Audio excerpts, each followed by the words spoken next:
Emmanuel সকলকে।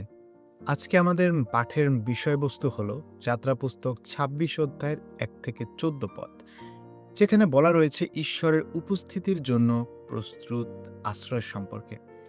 প্রিয় ভাই ও বোনেরা, আজকের পাঠে আমরা দেখি ঈশ্বর মসীকে সমাগম তাম্বু নির্মাণের বিস্তারিত নির্দেশ দিচ্ছেন। প্রথমে মনে হতে পারে এটি শুধু নির্মাণ কাজের বিবরণ, কিন্তু এর মাধ্যমে ঈশ্বর একটি গভীর আধ্যাত্মিক সত্য শিক্ষা দেন। তিনি চান তার লোকদের মধ্যে বাস করতে এবং তার উপস্থিতির জন্য সবকিছু তার পরিকল্পনা অনুযায়ী প্রস্তুত করতে। আজ এই পাঠ থেকে আমরা ৩টি গুরুত্বপূর্ণ শিক্ষা গ্রহণ করতে যাচ্ছি। প্রথম শিক্ষা: ঈশ্বর শৃঙ্খলা ও পরিকল্পনার ঈশ্বর। ঈশ্বর তাম্বুর প্রতিটি অংশের পরিমাপ, রং, কাপড় এবং আচ্ছাদনের বিস্তারিত নির্দেশ দিয়েছিলেন। কিছুই মানুষের ইচ্ছার উপর ছেড়ে দেননি। এটি আমাদের শেখায় যে ঈশ্বর এলোমেলোভাবে কাজ করেন না। আমাদের জীবন, পরিবার, সেবা এবং মণ্ডলীতেও তিনি শৃঙ্খলা, পবিত্রতা এবং তার বাক্য অনুযায়ী চলার আহ্বান জানায়। কিন্তু প্রশ্ন হলো, আমার জীবন কি ঈশ্বরের পরিকল্পনা অনুযায়ী চলছে, নাকি আমার নিজের ইচ্ছে মতো? দ্বিতীয় যে বিষয়টি রয়েছে, তাম্বুর আচ্ছাদন আমাদের ঈশ্বরের সুরক্ষার কথা বারবার মনে করিয়ে দেয়। তাম্বুর উপর একাধিক স্তরের আচ্ছাদন ছিল।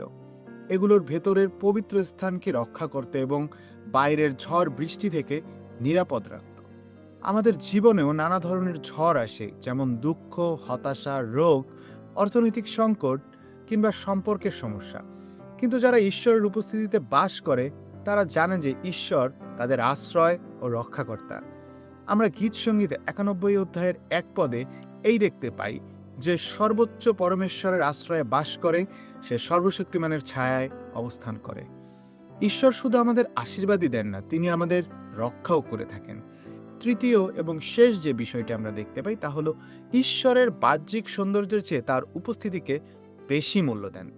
তাম্বুর বাইরের আচ্ছাদন খুব সাধারণ ছিল, কিন্তু ভেতরে ছিল অপরূপ সৌন্দর্য ও পবিত্রতা।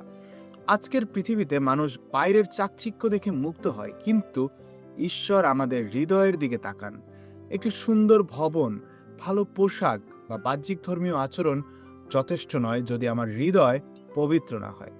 যখন আমরা অনুতপ্ত হৃদয় ঈশ্বরের কাছে আসি, তখন তিনি আমাদের জীবনকে তার মহিমায় পূর্ণ করেন। আমি পরিশেষে এই বলতে চাই, ঈশ্বরের কাজে শৃঙ্খলা ও আনুগত্য অপরিহার্য।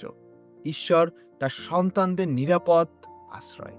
ঈশ্বর বাহ্যিক নয়, আমাদের অন্তরের পবিত্রতা চান।